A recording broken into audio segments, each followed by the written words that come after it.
You're listening to the Sex, Drugs, and Jesus podcast, where we discuss whatever the fuck we want to. And yes, we can put sex and drugs and Jesus all in the same bed and still be all right at the end of the day. My name is Devanin, and I'll be interviewing guests from every corner of this world as we dig into topics that are too risque for the morning show, as we strive to help you understand what's really going on in your life. There is nothing off the table, and we've got a lot to talk about, so let's dive right into this episode. Hello, all my children out there. Hope everyone is feeling super fabulous as we get ready to get into yet another episode. Today I'm talking with a dear friend of mine who I've known for years and years and years. Her name is Advi, and she is someone who is all about that polyamorous life, y'all. She has lived it, she has learned from it, she has grown from it, and she is here to share some of her delicious, delectable tips with you, baby. Now, in this episode, we're going to be talking about everything polyamory. We're going to talk about polyamory versus open relationships and being a hoe. Yes, darling, they're not the same. Take a listen to this episode and please share it with somebody who could use a little bit of love.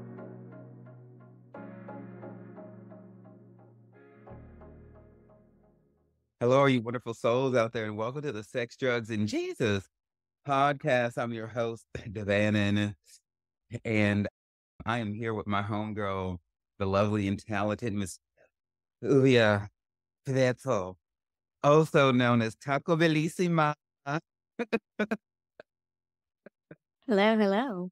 Now, I don't usually read from people's bios and stuff like that. I usually have some slick ass shit to say or whatever the case may be, but your bio is so well written. I'm actually going to read just like a snippet or two of it, because you did such a damn good job on it. Now, this bitch here is 37, very young years. I know she looks 12. I carded her and everything to be sure that she was of age to go on this show. She is stuck in time in the best way. She is a native Texan, a former journalist, and currently a marketing and public relations specialist. Apart from all this, she enjoys openly relating her experiences as a bisexual and polyamorous woman. And she has practiced polyamory for over 3 years. How are you doing today? I'm doing lovely. Thank you so much for inviting me on your show. I'm excited. Hell fucks yeah. So how did this all come about? So, I've been going through relationship changes and shit like that. And I was trolling TikTok the other week and I saw Uvia on there giving this whole like read on polyamory. And she was like, you know what? Not everybody's poly. And she was just trying to like conceptualize this. And so according to Healthline, about 4 to 5% of the US population is poly. And I was taken with your passion about it as I have been considering this lifestyle. And so I wanted to bring you on so we can have a conversation about polyamory, not necessarily from some like high level coach in the lifestyle, but just somebody who's going through it. And so how do you feel like being poly has benefited you? Well, I feel like it's a long story because when I first started out being poly, I think I was kind of in my hoe phase, as we all do when we get out of long-term relationships. And you think there's a lot more efficiency, and I just want to see what there is out there for me. And I think at that point in time I was a little disillusioned with long-term monogamous relationships because I had previously been married and almost all of the relationships that I had were long-term, so lasting more than 3 years. So I think I went into it. At first I didn't know what polyamory was. I knew what open was. I had never heard of ethical non-monogamy at that point in time. I had engaged in previously open relationships, but they weren't born out of a place of education for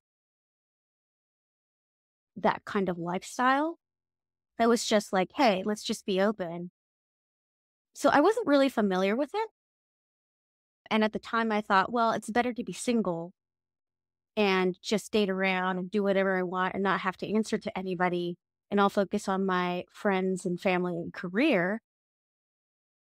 And then I met my nesting partner who kind of introduced me to the idea. And so from that point in time, I was like, well, I am going to educate myself about what this is and see if it's right for me before I make any decisions about whether or not this is something that I want to pursue. I think we all kind of fall into monogamy kind of naturally because it's something that is very normal within our culture. And to me, I was a little scared about it. I didn't know what polyamory meant or how it would affect me or, who was involved. Is it just like cheating? You know, is it just like one big Sodom and Gomorrah because I was raised like in a very like religious background. So I didn't want to necessarily do Sodom and Gomorrah 24/7. I did I was intrigued by some of the more physicality and the openness that you were able to do without like punishment, I guess. So I guess the first to answer your question very like succinctly, I liked it because there was a lot more to offer. I wasn't restricted necessarily from anything. It was a lot more open.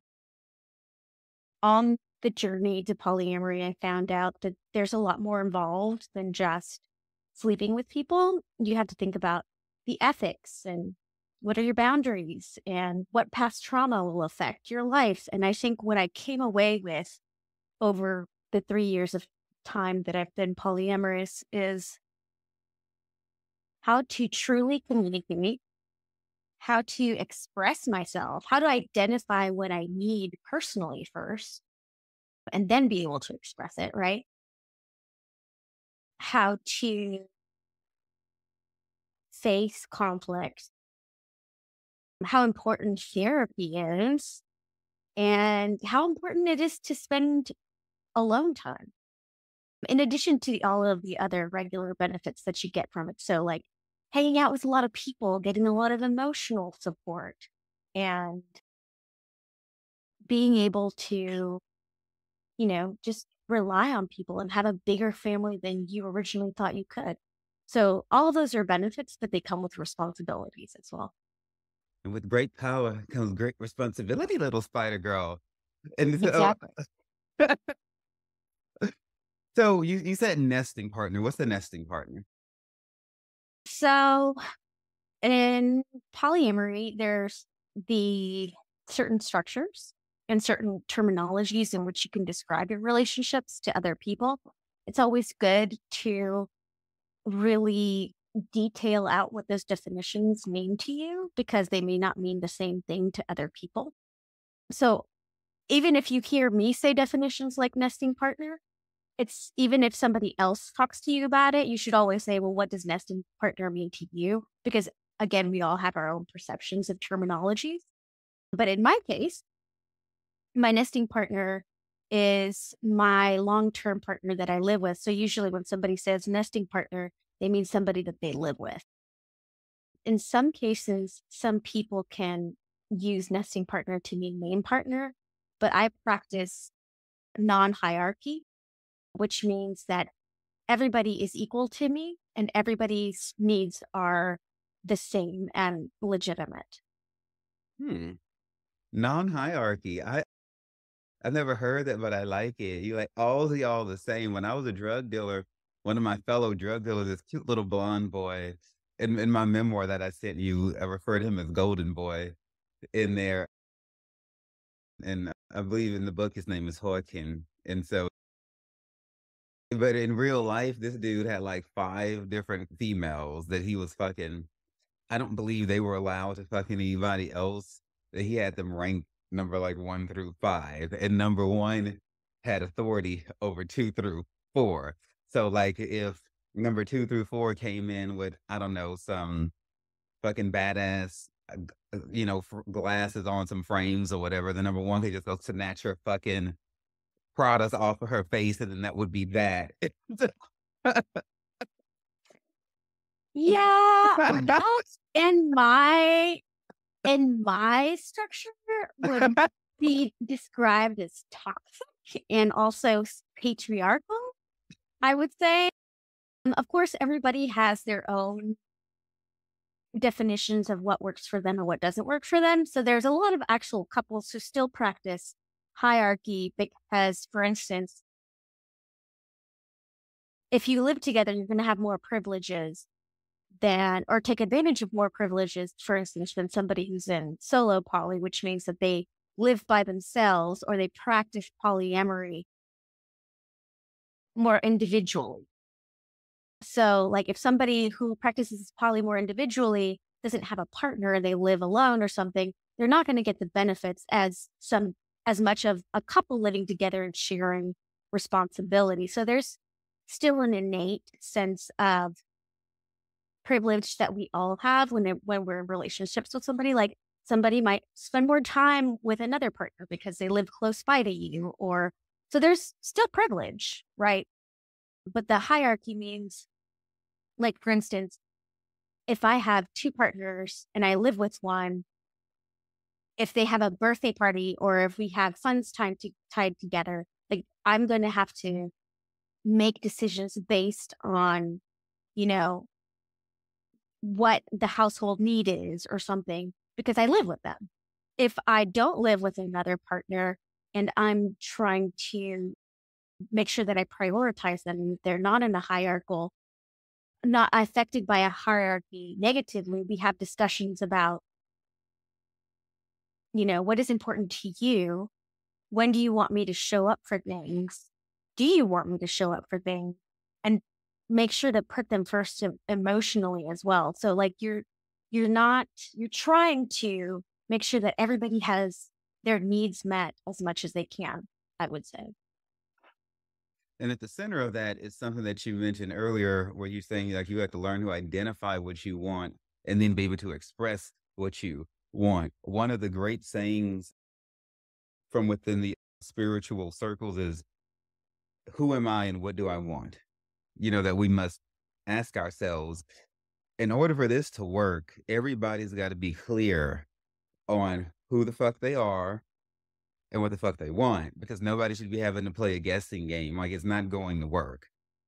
But from my experiences, I have asked many adults this sort of question, in the course of, my life. And more often than not, people cannot tell me exactly what they believe in, who they are, and what they want, you know. So did you find it was difficult to either come to this point yourself where you can clearly know yourself enough to know who you are and be able to express it? Have you had struggles getting this from people? But yes, it is all very hard. I'm not going to lie. This lifestyle requires a lot of knowing yourself, facing the darker sides of you, and being honest about, I don't know how to do this right now, but I'm still going to try. I've found that a lot of people, well, let's just talk about me first. I have found personally that it's very difficult to identify feelings and the root causes of feelings.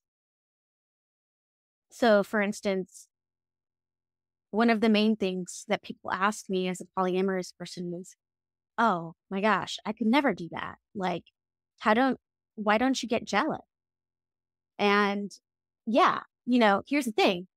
You are going to get jealous, and you are going to get jealous sometimes just the same way that you get jealous as a monogamous person, because you can't cut feelings out.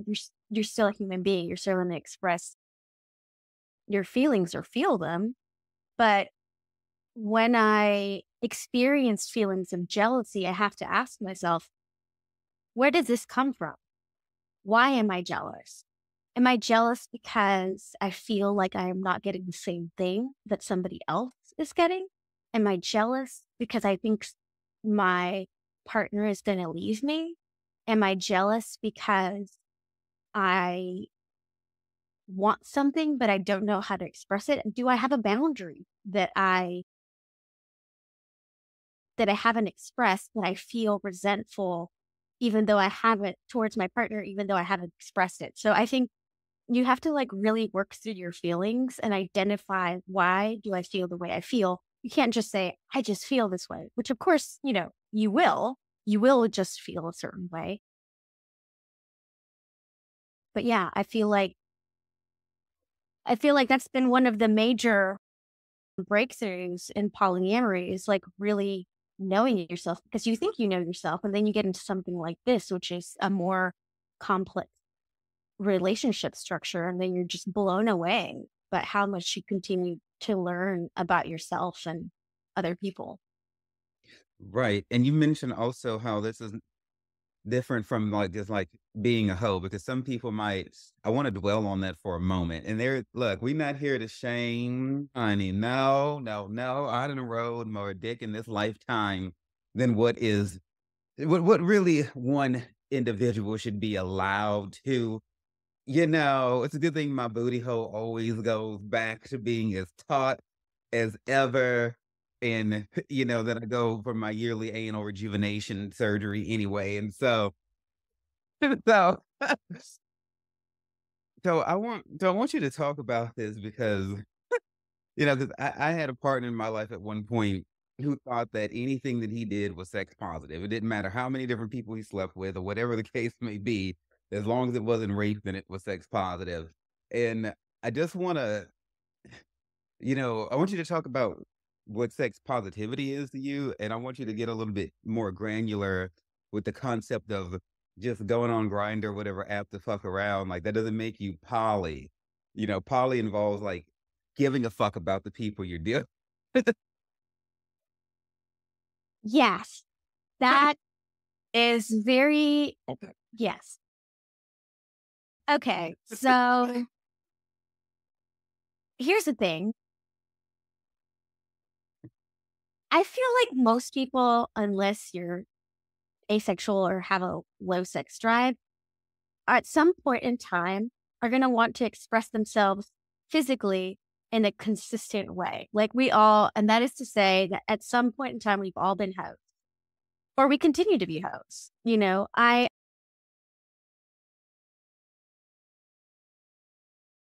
I find that personally myself, like I go through cycles. For me, the reason why I went into poly is not because I wanted to sleep around with a lot of people, because I could already do that without becoming poly. The idea that you are capable of vast amounts of love and are able to share that with people in different kinds of ways, and they can share with you, and it doesn't have to all be the same. Like, you are capable of designing your own relationships and meeting different needs with different people. One of the concepts that I really thought about in becoming poly was the idea that, can someone really give you everything that you need as one individual? So, like, let's say if you had your significant other, can they give you everything? Like, is that possible?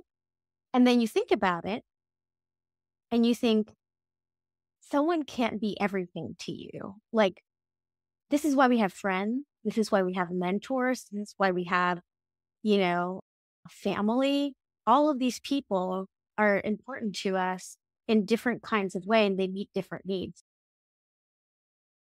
I believe that some people are naturally monogamous, and I'm not trying to evangelize and trying to convert people over to the way of being like this. It's a lifestyle. It takes commitment. It takes responsibility. And so, like, I wouldn't recommend this lifestyle to everybody. I personally enjoy it, and I think a lot more people would, because I think a lot of people are not naturally monogamous. They just don't know what options are available to them. But yeah, like I think polyamory is the ability to love multiple people and to be fed in different ways. And that doesn't mean necessarily sex. So there's a lot of asexual people and people who had significant relationships or emotional relationships with others that never delve into sex. Like for some people, being in a polyamorous relationship means that you might live with one partner, you might sleep with another, and they don't provide you emotional support. They just provide you with physical support, right? Like cuddling or sex or whatever.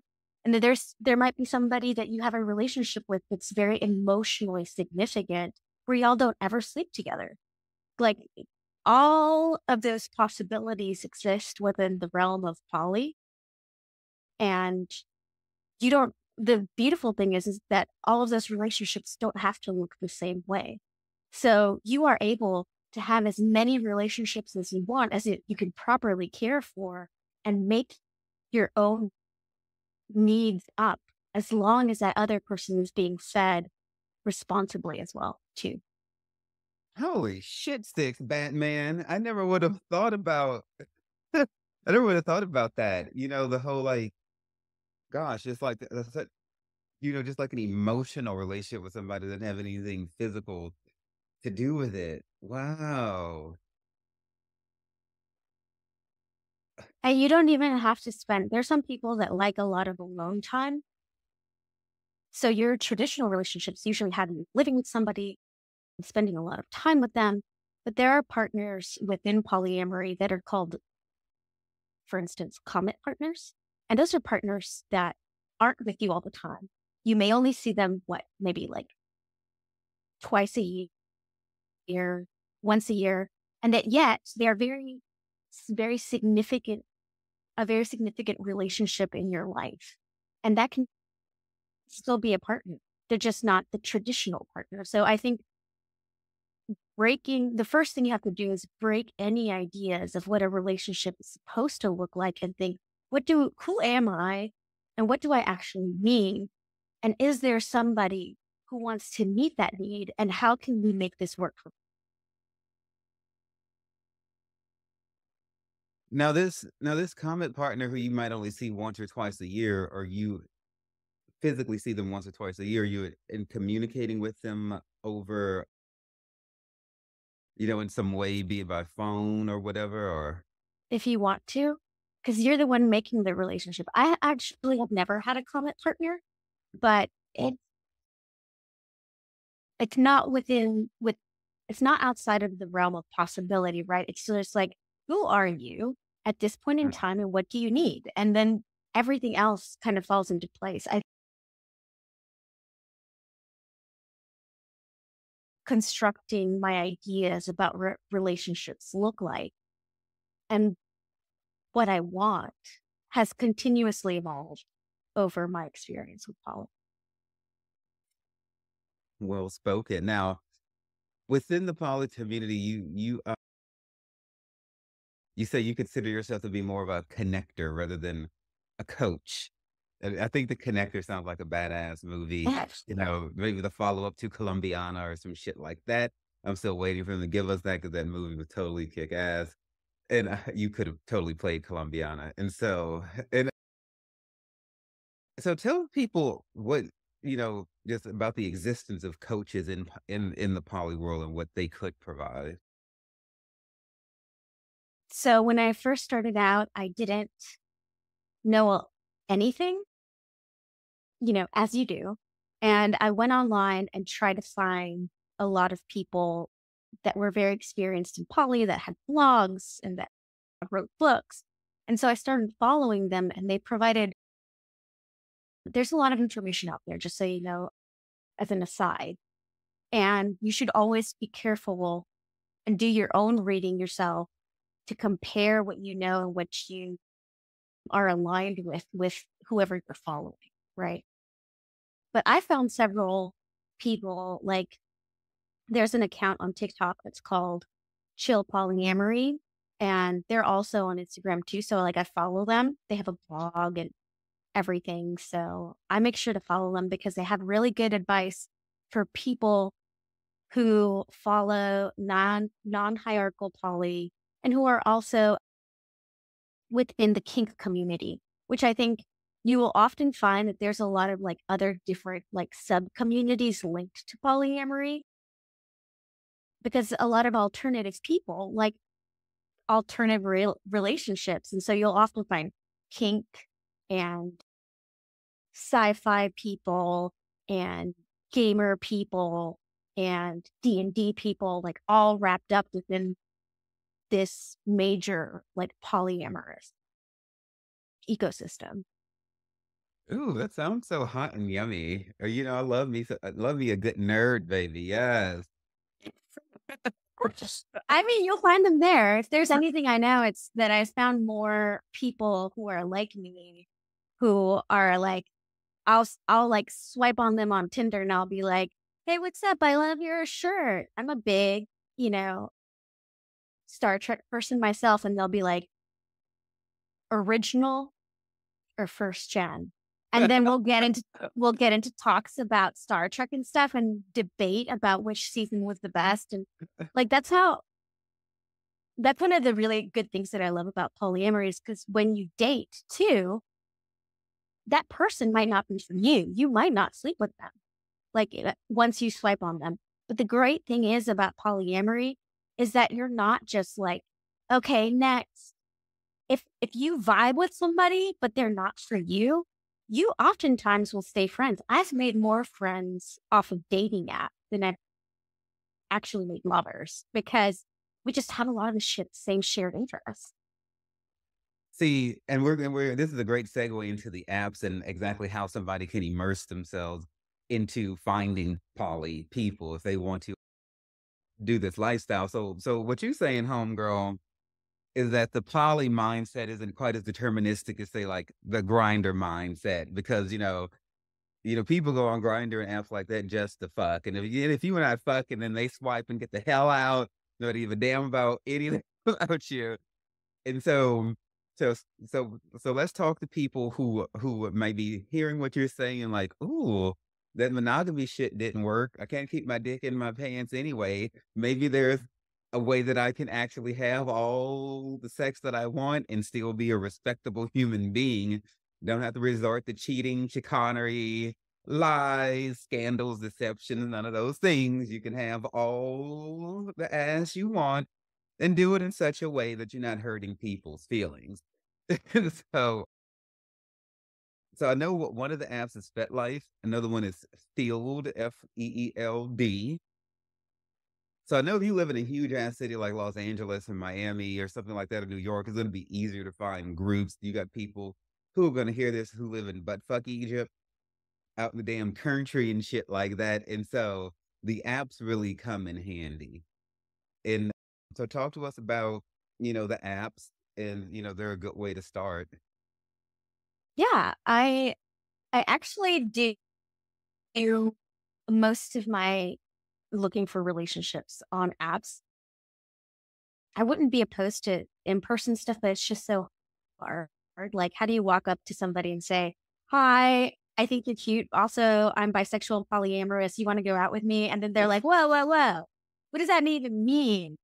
So weird. Like, so I can't, it, you know, it's easier to do it on the apps. So I get on, I'm on all of the apps all of the time. I usually have my dating cycles where I get off of the apps if my energy is low and then I get on the apps again. So I'll just call it my dating cycles. But I'll be on Tinder, Bumble, Hinge, Feel, and there is like her. I don't really use some as much as I use the others, like because I find that some app formats are just easier to stay in the know or up to date with versus I feel like some layouts are just not as easy as others. So, like, for instance, her, I don't really get on that as much because I just don't like the layout as much. Like, I don't like the way that the app structure exists. I do like Tinder because it's very easy. But what I don't like about it is that it's a lot of people looking for unicorns, which, I'm bisexual, but that doesn't mean that I'm gonna be a unicorn. So I do like Tinder because of its ease of use. I like Bumble because it's very female and friendly oriented. So like there's not going to be somebody acting off, "Hey babes, want to get laid tonight?" Like I maybe I do want to get laid, but I don't want to get laid like that. So, yeah. I'm more of a slow burn kind of person now, or at least in this cycle of my life. So, yeah, so I like Bumble because it's very sweet. Hinge every now and then. Let's see. Field, I am on Field consistently because I find that it's easier to find like-minded people up front because it'll let you put your options out, like interested in, and then you can put whatever. You can put like friends, picking flowers, BDSM, beating somebody mercilessly over a cupcake. You can put whatever your likes and dislikes are. And a lot of people are very open about it. A lot of people put like, I'm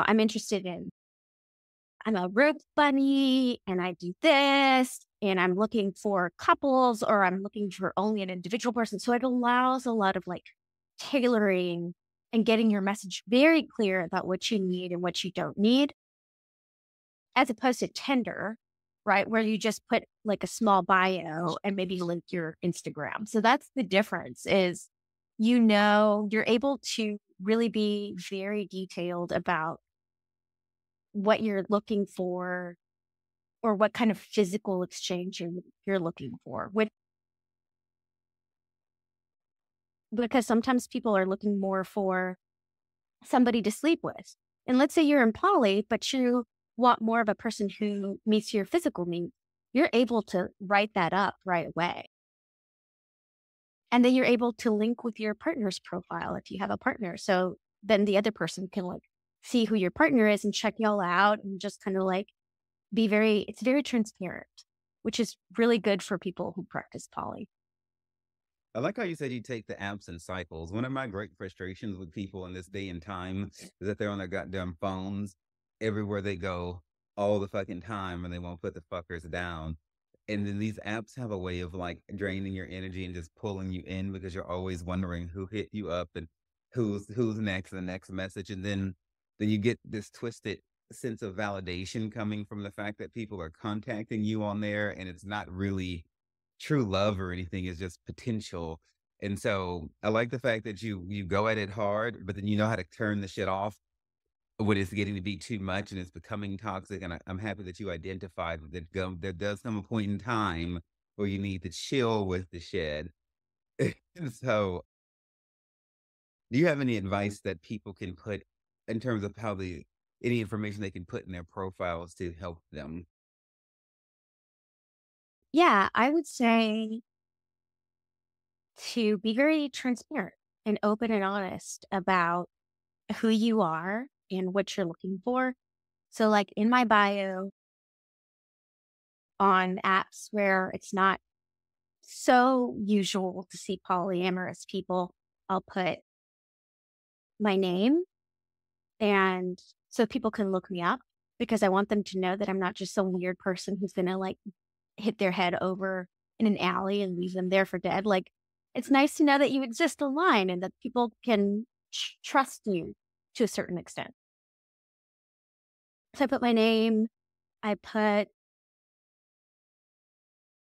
that what I'm looking for. So like, hey, this is Yuvia and I like to read books and I like to, garden and ride my motorcycle, blah, blah, blah. I'm looking for somebody who would like to hang out and go to the farmer's market or, you know, hold hands or something like that.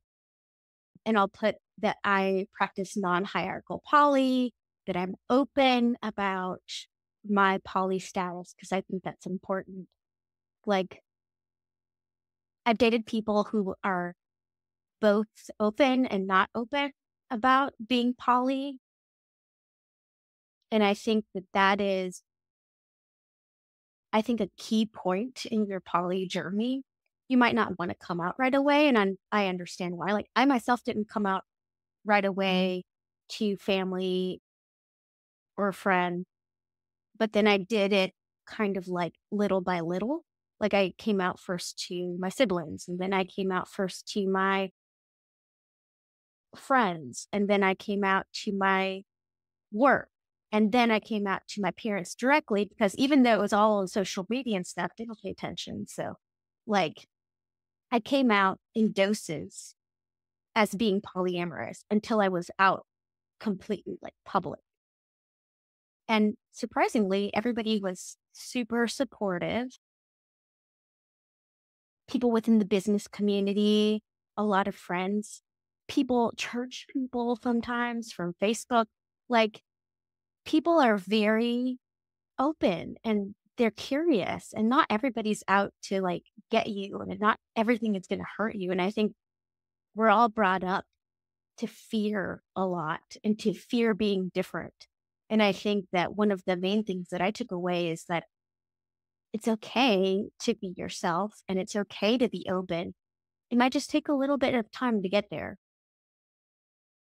So I think putting, whether or not you're open, practicing poly, I think is an important thing.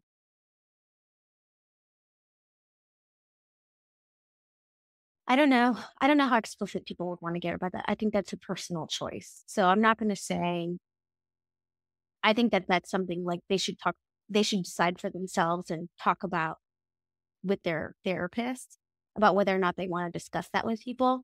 But for me, it just helps a lot to say, I am open about poly. I'm not ashamed to show you to my friends. I'm not afraid to be seen out in public with you because I think that's important. I put that I have a nesting partner. I put how long I've been together with them. And I put what I'm expecting from a relationship. Like, I want to be in an actual loving relationship with somebody. And I would like to share time. Like, time is one of the ways that I like to express myself. Hmm.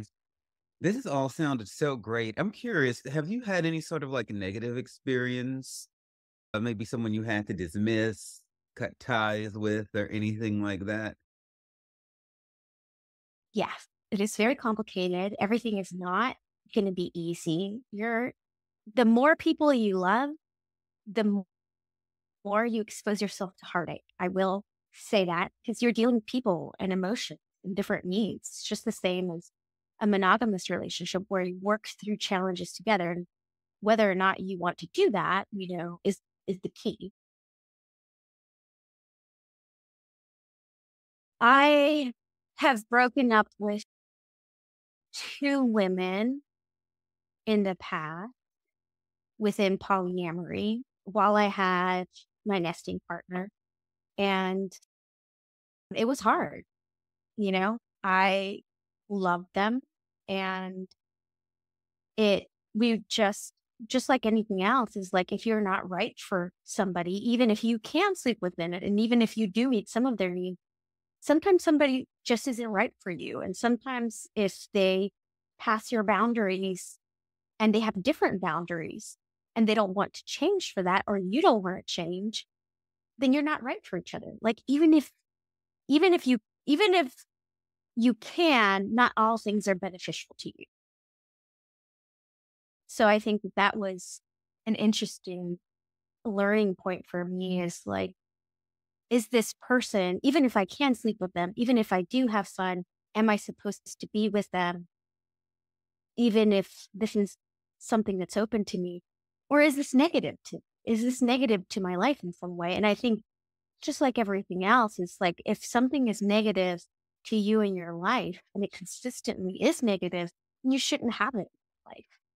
Like, however, if there, just like every other relationship, some benefits and some cons, are you willing to work through those cons? And is that person willing to work through your cons? And then it's just like a happy relationship where you continuously give and take in a positive way. And let me reiterate, Uvius mentioned the T word therapist a couple of times there. We do encourage you all to get you some type of mental health therapy, be you single, poly, a hoe, whatever the fuck you might be, because, sometimes we have traumas and we think we've dealt with them and we haven't really dealt with them. And we find ourselves reacting and overreacting or underreacting, to people that we're in relationships with. You need somebody who's trained in the mind field, okay, to help you hypnotherapy, neurolinguistic programming, NLP, whatever. There's all kinds of things out there now. But you need help to search through yourself to be sure that you're your best possible self. You care to say about therapists in particular? Therapists are lifesavers. Do not think that, oh, my problems aren't big enough for therapy, because I promised you they are. I think therapy is one of the best things that I've ever done for myself. And even if it seems like a lot of money, sometimes I think it's an investment that's well worth having, because you have somebody who's trained to help you and trained to support you, as opposed to, people in your life who might be giving you bad advice because they might be enabling you or you might be in the wrong, So I think it's always important to have an unbiased viewpoint who is there to equip you with the resources that you need. Right. And so I'm not a fan of like venting, for instance. In my previous relationship, my boyfriend, he liked to go and vent to his friends, and I would be like, but they can't give you no damn relationship advice. They don't have relationships of their own or anything like that. Well, I think he just wanted to kind of like be heard. And I was like, well, that's cute, but that doesn't solve the problem. And then to help you, any sort of like practical way to evolve, to just keep talking about it. But to me, that was just a transfer of negative energy from one person to another with no resolution. So I'm not a big fan of venting. And I was also going to say, you mentioned the cost. We can get creative with that. We found down at Louisiana State University, the grad students working on their psych degrees, we were able to go be seen for couples therapy there. It was like 10 or $15 each session. Absolutely. The hypnotherapy class school that I went to out in California, the Hypnosis Motivation Institute, they have an intern program, and you can see the interns for a fraction of the cost, or for however much less it is, as opposed to seeing a regular therapist. So I would look into the intern programs at different schools and things like that and see if they run a clinic or something like that. And I found the therapy to be just as good, if not better, coming from the grad students at LSU. Right. I think it's important to know what all of the resources are and get in touch with somebody. I don't think you should rule out any type of service that would benefit you or your friends or your family. And now we got to get humble enough people to understand that there is no shame in going to see a mental health therapist. In the Black community, and especially here in the South, there's a lot of stigma surrounding mental health services. You're not weak. You're more weak trying to act like that you're more powerful than what you are, as opposed to owning up to your humanity and weaknesses. Your true weakness is the delusion of strength that you don't really possess. Right. I think I think within minority families, there's always a sense of shame, or very commonly a sense of shame associated with mental health. I remember the first time that I told my parents that I was seeing a therapist consistently and taking medication, because I was had genetic depression and generalized anxiety.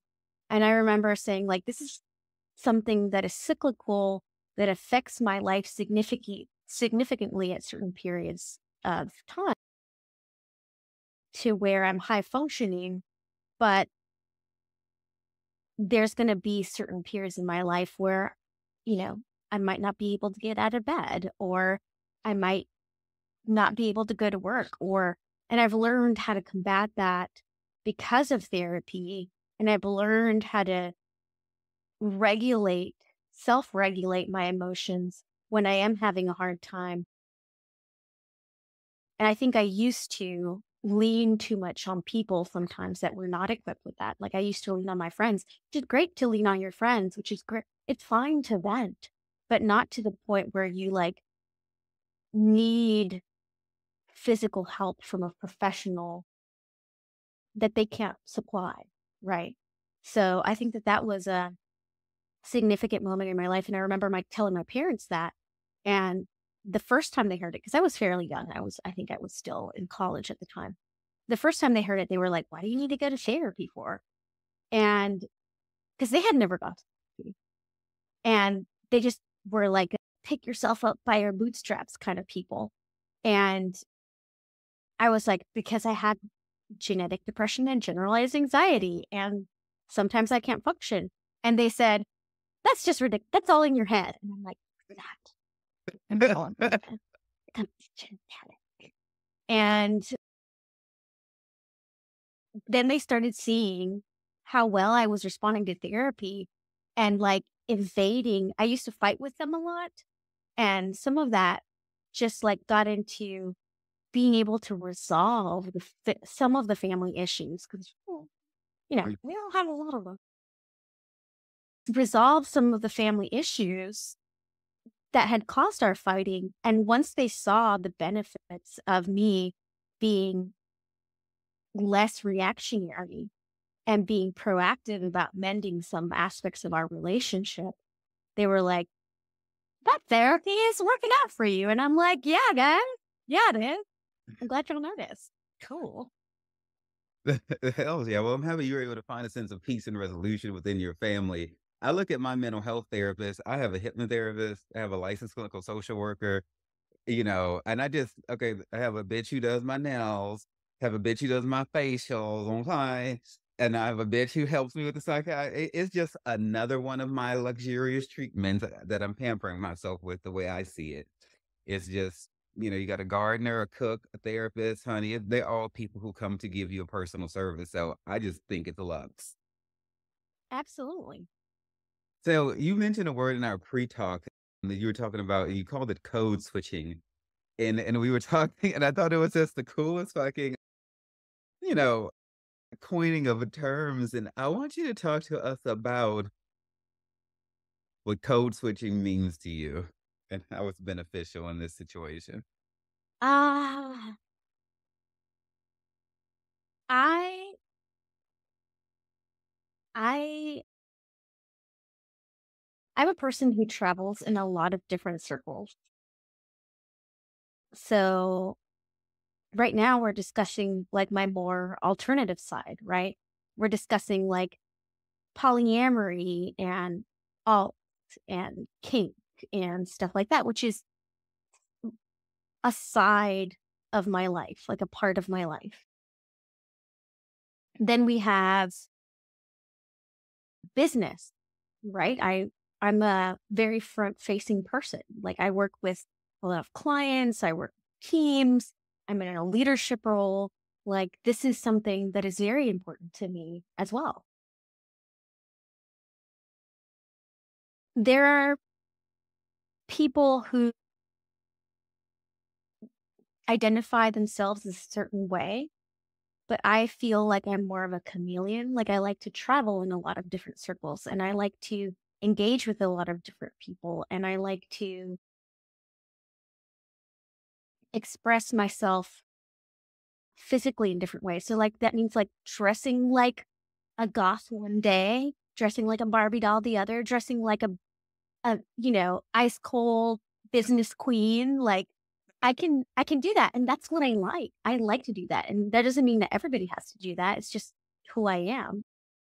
So one of the things that I do is I call it code switching, because I was brought up in a very poor way. Like we were poor. Sometimes we didn't have a lot to eat.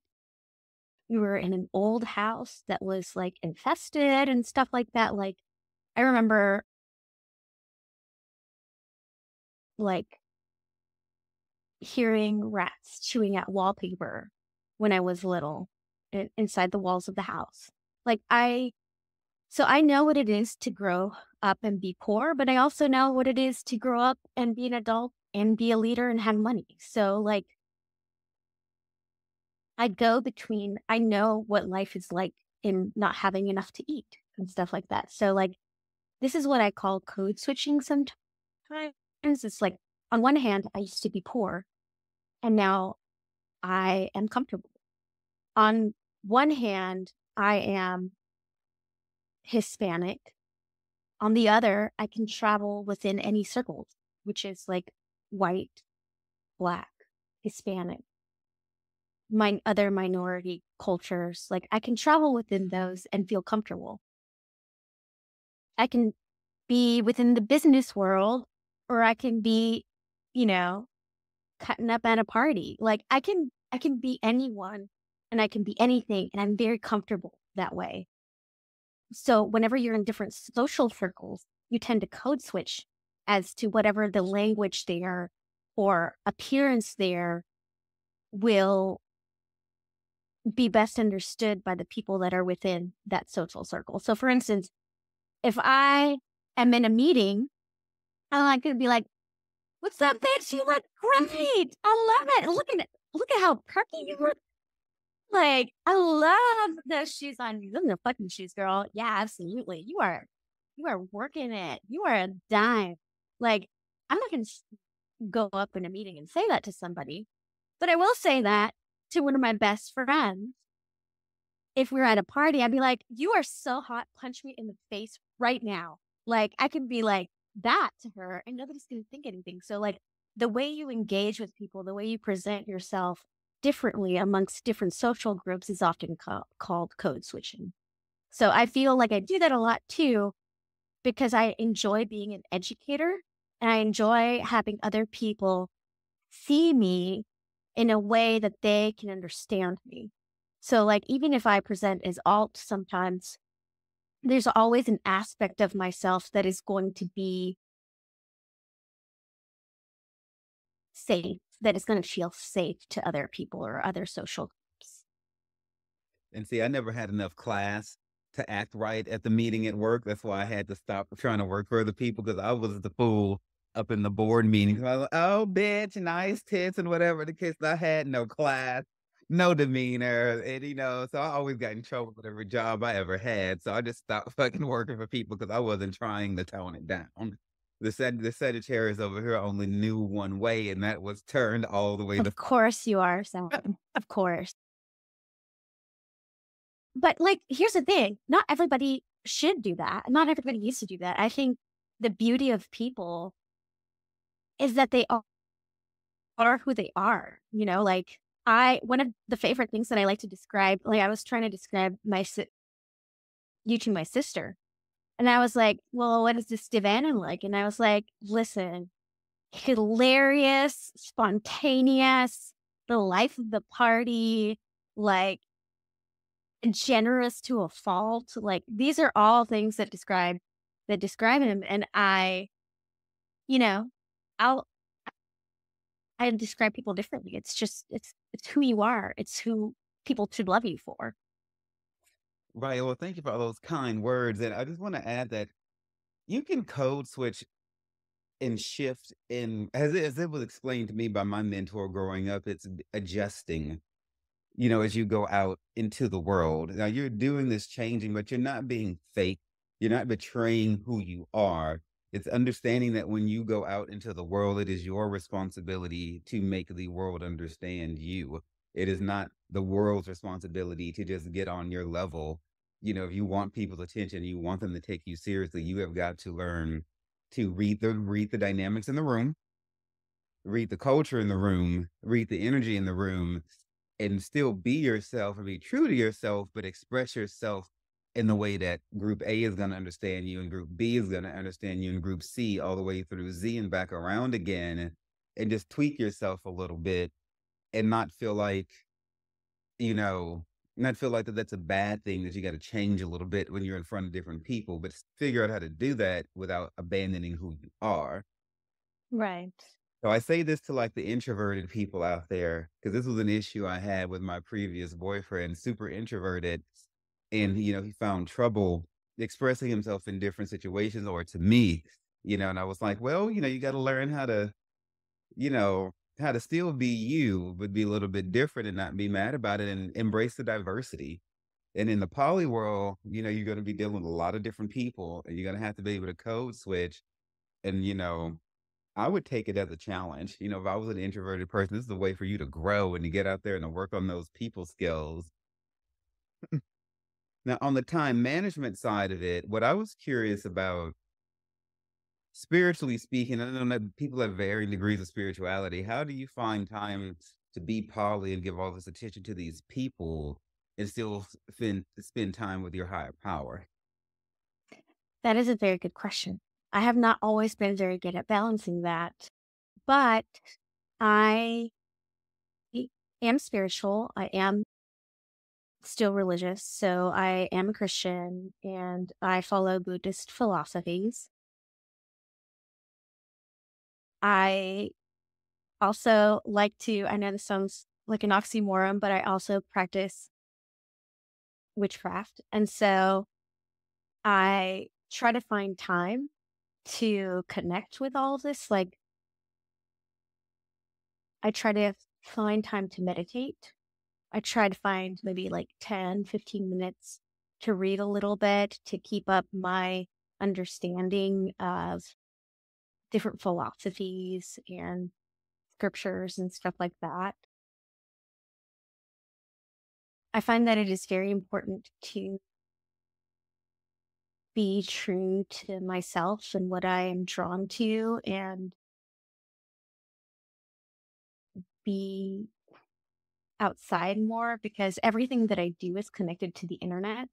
And so, like, sometimes I get overloaded with electronic devices. Even though I really don't want to be on my phone, sometimes I'll still be on my phone because it's an addiction.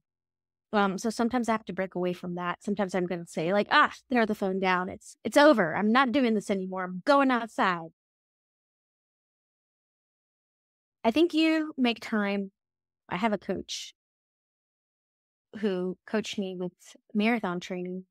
And he said, and I was complaining about, I don't know, running 5 miles every morning. I was like, I don't have time to do this.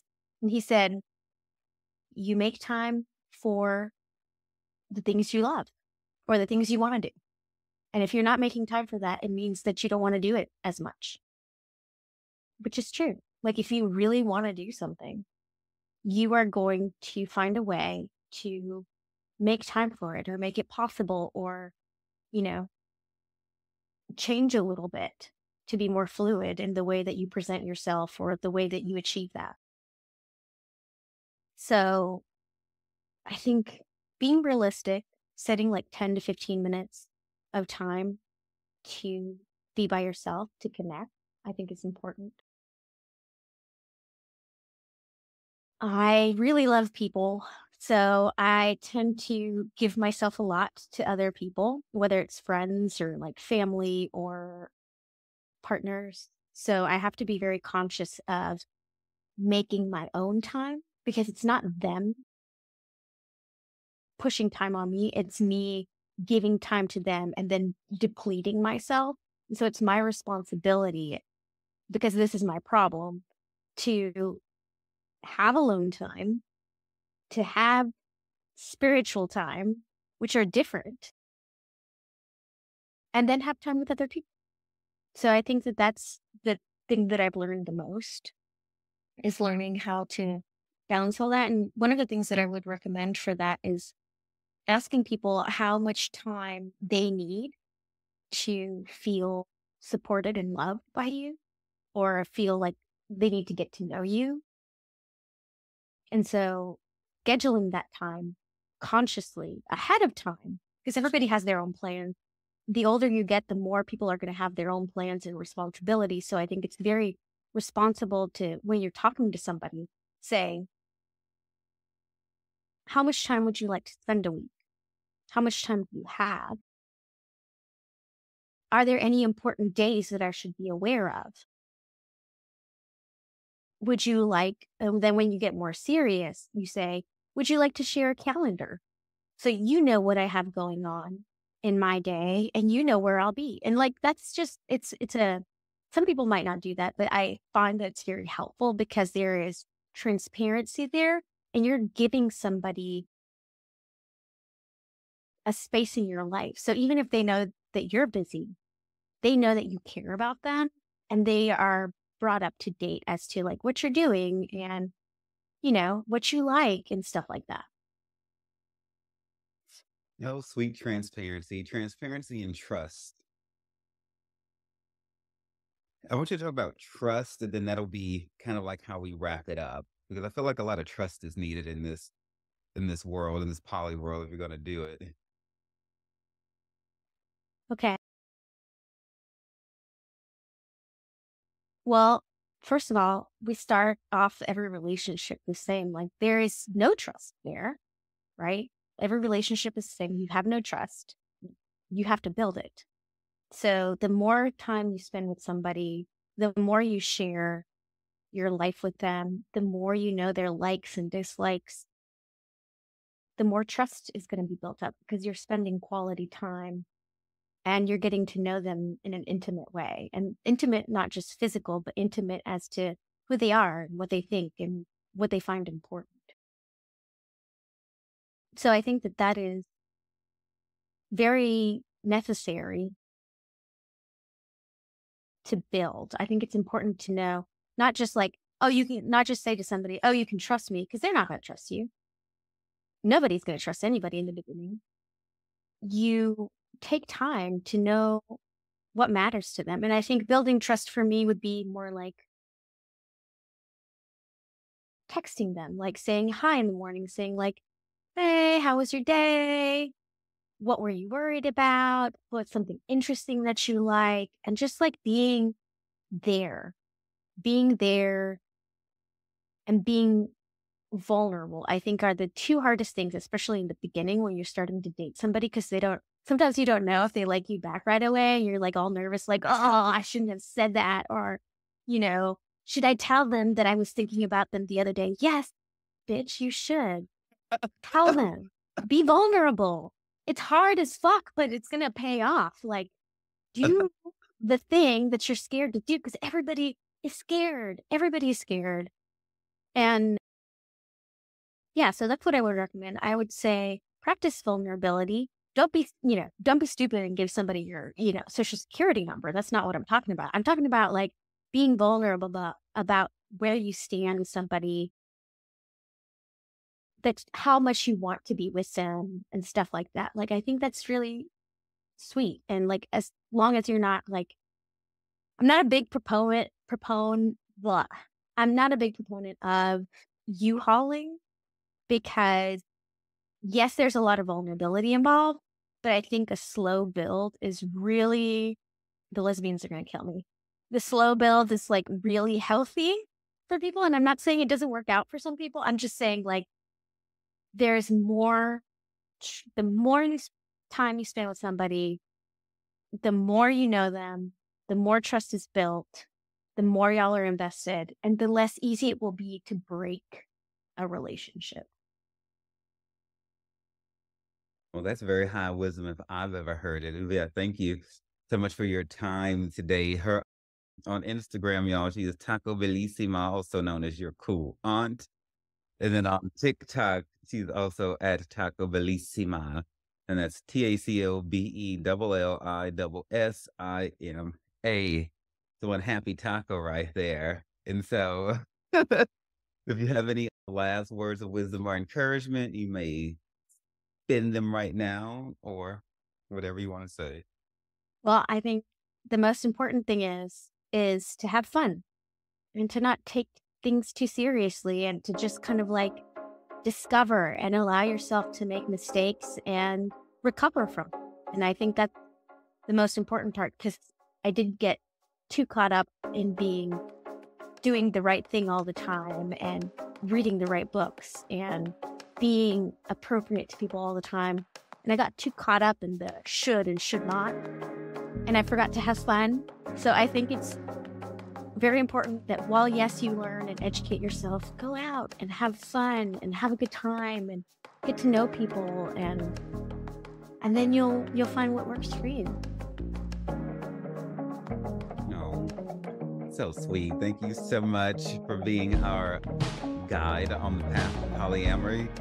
And we all look forward to hearing from Ms. Taco Bellissima in the future. Thank you so much for coming on the show today. Thank you so much for having me.